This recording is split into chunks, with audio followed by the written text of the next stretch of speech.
नमस्कार दोस्तों, book audio पर एक बार फिर से आप सभी का स्वागत है। मैं हूं मंथन रस्तोगी और आप मेरी आवाज में सुन रहे हैं फयाज हुसैन जी का उपन्यास डिसीजन। आज हम पढ़ने जा रहे हैं डिसीजन का 18वां अध्याय, जिसका नाम है फरहान और राकेश। तो चलिए शुरू करते हैं। फरहान कहां थे यार? मैं तो 2 दिन ढूंढ कर रहा हूं। राकेश ने फरहान को हटने का इशारा कर उसके बेड पर बैठते हुए कहा। फरहान ने लेटे लेटे ही जवाब दिया, मैं हसन के रूम पर चला गया था।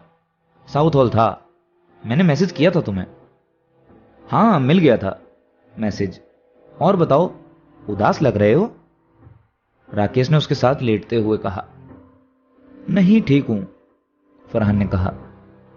एक तुम ही तो हो जिससे मैं अपने दिल की बात कर पाता हूं। तुम्हारी सोच पूरी अलीगढ़ से अलग है, राकेश ने कहा। फरहान, अच्छा। राकेश, मंदिर के डिसीजन पर तो अलीगढ़ में सभी लाल हो रहे हैं, इसलिए मैंने किसी से ज्यादा बात नहीं की। वैसे फरहान, तुम्हें क्या लगता है? फरहान, पहले यह बताओ कि तुम्हें क्या लगता है?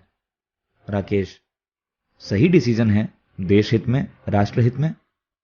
फरहान, राकेश, तुम्हें नहीं लगता कि डिसीजन एक तरफा है? राकेश, नहीं, बिल्कुल नहीं। फरहान, क्यों? राकेश, यार अगर अयोध्या में मंदिर नहीं बनेगा तो फिर कहां बनेगा? और मस्जिद के लिए भी तो जमीन दी गई है ना। फरहान, एहसान है तुम्हारा। राकेश, कैसी बात कर रहे हो? फरहान, सही बात कर रहा हूं। राकेश, अब तुम भी ऐसी बातें करोगे कि तुम्हारा हमारा? फरहान, जब सरकार, कोर्ट, सारा हिंदुस्तान कर रहा है तो मैं क्यों ना करूं तुम्हारा हमारा? राकेश, लेकिन फरहान। फरहान, सुनो, अगर डिसीजन मस्जिद के हक में आता तो तुम एक्सेप्ट कर लेते? राकेश, कैसे आता? मंदिर ही था वहां। फरहान, सोचो, मैंने बस सवाल किया कि अगर ऐसा होता तो, और तुम्हारी आवाज में गुस्सा आ गया और तुम्हारा चेहरा लाल हो गया। तुमने कहा कैसे आता, लेकिन मुसलमानों के विरोध में तो आ गया है। राकेश, ये किसी के हक या विरोध में नहीं है। फरहान, ऐसा तुम्हें लगता है क्योंकि वहां मंदिर बनने का डिसीजन है। अगर मस्जिद का डिसीजन होता तो? राकेश, तो दंगे हो जाते। फरहान, दंगों से डरकर कोर्ट ने एक तरफा डिसीजन दे दिया। मतलब कोर्ट हिंदुओं से डर गई। उसने साबित कर दिया कि भारत हिंदुओं का देश है। यह लोकतंत्र है, जिसकी ज्यादा भीड़ वही जीत गया। राकेश, डेमोक्रेसी में भी मेजोरिटी जीतती है। फरहान, तो फिर मुसलमानों को कोई हक नहीं मिलने चाहिए? सारे डिसीजन हिंदुओं के हक में, क्योंकि वो ज्यादा हैं। मतलब हिंदू फर्स्ट क्लास सिटीजन और मुसलमान second class citizen, right? Rakesh, Muslim second class citizen नहीं है। फरहान, डिसीजन तो यही कहता है। राकेश, कैसे? फरहान, ये बताओ कि मस्जिद तोड़ना डेमोक्रेसी में क्राइम है या नहीं? राकेश, ये तो कोर्ट ने भी माना है और डिसीजन में कहा है। फरहान, तो फिर पहले मस्जिद तोड़ने वालों को सजा नहीं मिलनी चाहिए थी? राकेश, केस चल रहा है और मंदिर भी तोड़ा गया था बाबर द्वारा, उसका क्या? फरहान, जब लोकतंत्र नहीं था और उन्होंने जो किया उसकी भरपाई हम करेंगे क्या? फरहान, मस्जिद किसने तोड़ी ये आज तक प्रूव नहीं हो पाया और मामला आज भी निचली अदालत में ही चल रहा है। किसी एक को आज तक सजा नहीं हुई। लेकिन मंदिर निर्माण का मुद्दा हाई कोर्ट से सुप्रीम कोर्ट आ गया और डिसीजन भी आ गया। यह भी कहा गया कि 3 महीने में मंदिर के लिए ट्रस्ट बनाएं। पर मस्जिद किसने तोड़ी? यह मामला आज भी निचली अदालत में है, क्योंकि इस मामले पर ना तो सरकारों को इंटरेस्ट है, ना अदालत को। और तो और जिन्होंने मस्जिद तोड़ी वो सरकार में शामिल हैं। वाह रे, नेचुरल जस्टिस। राकेश, फरहान, तुम मौलानों जैसी बातें कर रहे हो। उस सेकुलर फरहान का क्या हुआ? फरहान, अगर मैं मुस्लिम सिटीजन की बात करूं तो मैं मौलाना हो गया, कम्युनल हो गया। अगर मौलाना अपने हक के लिए बात करते हैं तो फिर वो मुझसे अच्छे हुए। सेकुलर का क्या मतलब है?